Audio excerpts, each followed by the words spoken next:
जय हिंद दोस्तों। आज से करीब 4500 साल पहले इजिप्ट में एक ऐसी चीज़ बनाई गई जो इंसानों को आज तक चौंका देती है।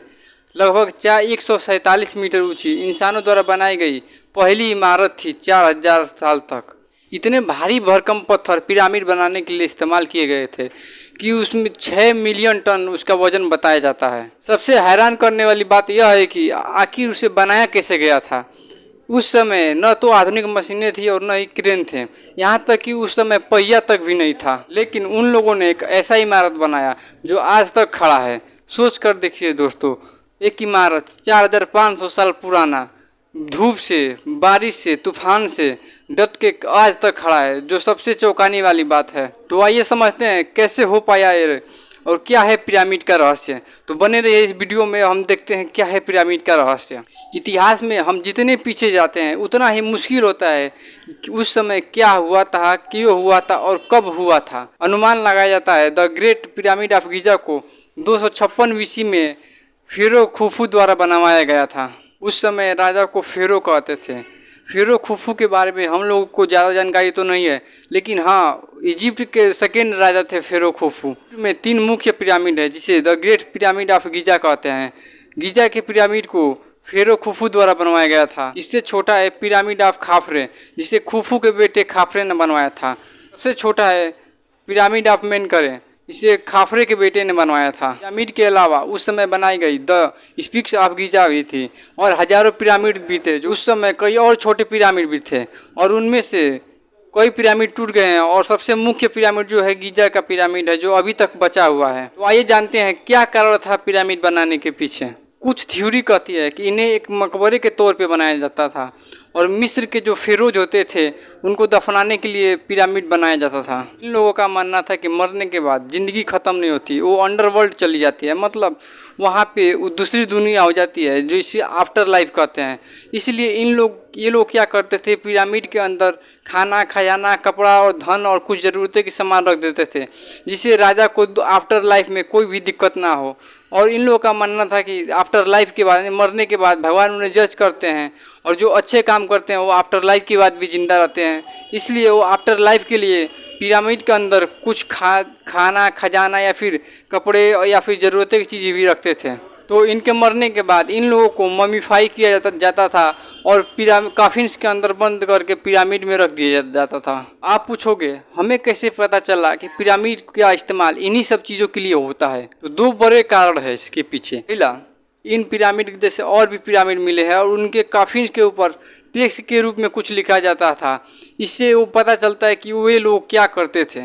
लेकिन गीजा के पिरामिड के अंदर से कोई ऐसा प्रूफ नहीं मिला कि वे लोग क्या करते थे। The great pyramid of Giza के अंदर जब आर्कियोलॉजिस्ट गए तो उन लोगों ने दावा किया कि पिरामिड के अंदर उन्हें एक ताबूत मिला जो खुफू का था और उसके आसपास जो खजाना वाला ताबूत था वो भी मिला, लेकिन उसमें से खजाना गायब था। खजाना को बहुत पहले ही किसी ने लूट लिया था। लेकिन अब आते हैं सबसे बड़े सवाल पे, आखिर इन पिरामिड को बनाया कैसे गया है। उस जमाने में लोगों ने 147 मीटर ऊंची इमारत बना दी, जिसे बहुत बड़े बड़े पत्थरों से बनाया गया था। बताया जाता है कि इन पत्थरों का वजन 2.5 टन से 80 टन तक था। यानी इस समय के ज़माने में जो ट्रक था, ट्रक लगभग 10 टन वजन लेके जा सकता है। करने वाली बात यह है कि उन पत्थरों को इतनी बारीकी से काटा गया है कि उनके दोनों जोड़ों के बीच एक बाल तक नहीं घुसाया जा सकता है। आखिर उस समय लोग पत्थरों को काटते कैसे थे। तो उस समय के लिए कापर का प्रयोग किया जाता था। पत्थर के काटने के लिए कापर का प्रयोग किया जाता था। इन्होंने पिरामिड को बनाने में इनको 20 साल लग गए और लगभग 20 से 30 हज़ार वर्कर्स जो है दिन में 10 घंटे तक काम करके इस पिरामिड को बनाए हैं। ज़्यादातर पत्थर मिस्र के आसपास के 800 किलोमीटर के एरिया से लाया गया है। लेकिन सबसे बड़ा सवाल ये है कि उस पत्थर को उस पिरामिड के पास लाया कैसे गया है। आज तक कई रहस्य बनकर रह चुका है।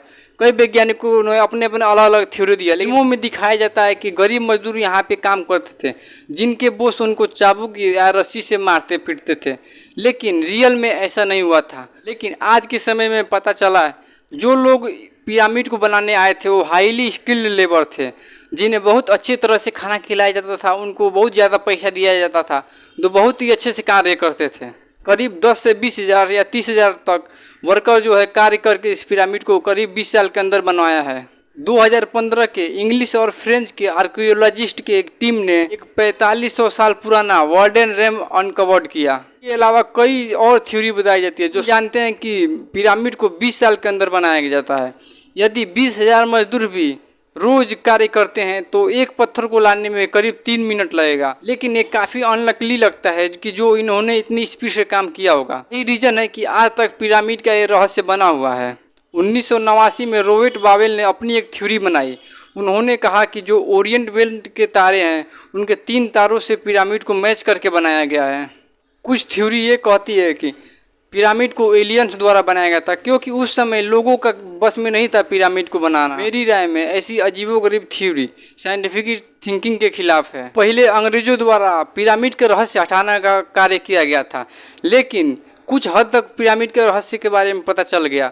लेकिन फिर वहाँ पे इजिप्ट सरकार ने क्या किया, पिरामिड के रहस्य से पर्दा उठाने पर रोक लगा दिया। अगर पिरामिड के रहस्य से पर्दा उठ गया तो इजिप्ट में बहुत कम टूरिस्ट जाएंगे। अगर आप एक बार इजिप्ट चले गए पिरामिड के गीजा का पिरामिड देखने के लिए तो आप दोबारा नहीं जा सकते। यानी जो कोई भी एक बार गीजा के पिरामिड देखने चला गया वो दोबारा उसको नहीं जाने दिया जाता है। तो अभी तक पिरामिड का रहस्य के बारे में बहुत हद तक पता नहीं लगाया गया है। तो रियल में क्या है इस पिरामिड का रहस्य, यानी इस पिरामिड को बनाने के पीछे का कारण तो बहुत हद तक पता चल गया है, लेकिन अभी भी बहुत ज़्यादा रहस्य है जो इस पिरामिड के बारे में जो नहीं हम लोगों को नहीं पता है। अभी क्या सच में एलियंस द्वारा पिरामिड बनाया गया? आखिर क्या है इस पिरामिड का रहस्य? पिरामिड को किसने बनाया? अभी तक ये दुनिया का सबसे बड़ा मिस्ट्री बना हुआ है कि पिरामिड को किसने बनाया।